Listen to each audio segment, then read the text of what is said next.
Porfirio Díaz, a los 47 años de edad, fue electo presidente. Él buscaba lograr un país próspero, en el que, después de tantos años de guerra, existiera la paz. En sus primeros años del gobierno, pacificó al país, combatió a los bandoleros que llenaban los caminos y atrajo inversiones extranjeras para desarrollar fábricas, industrias y el ferrocarril. 4 años después de terminar su primer gobierno en 1884, Porfirio ganó otras elecciones y regresó a la presidencia, en la que quedaría de formas no democráticas hasta 1911. Se reeligió 6 veces consecutivas. Allí, al convertirse en un dictador, empezaron los grandes y polémicos contrastes. A este periodo de nuestra historia se le conoce como Porfiriato.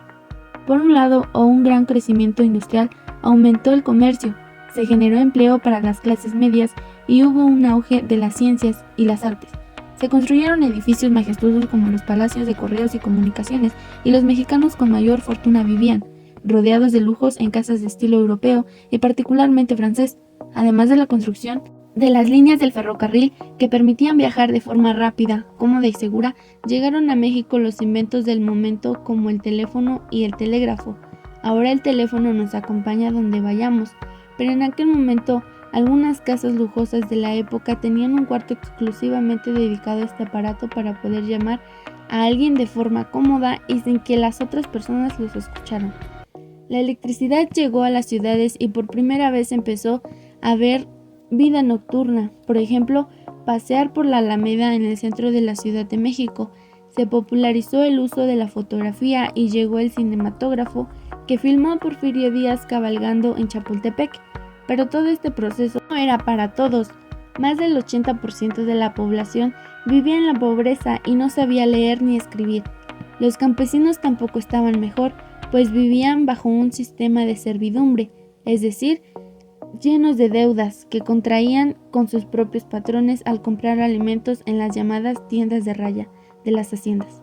La vida de los obreros y los pobres en las ciudades era difícil, el trabajo era mal pagado y solo vivir costaba más de lo que la gran mayoría podía pagar. Todo esto provocó el estallido de huelgas, manifestaciones y alzamientos en contra de la injusticia de las condiciones laborales. Muchos de ellos fueron reprimidos con violencia.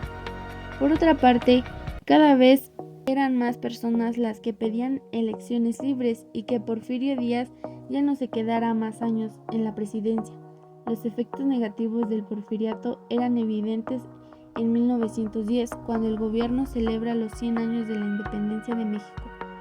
El pueblo se preparaba para terminar con los abusos del gobierno, dando inicio a la revolución. Ahora que hemos visto cómo Porfirio Díaz pasó de su infancia en Oaxaca al lugar más alto de la política mexicana, en la que se quedó por 30 años, ¿qué crees que fue lo mejor y lo peor que hizo?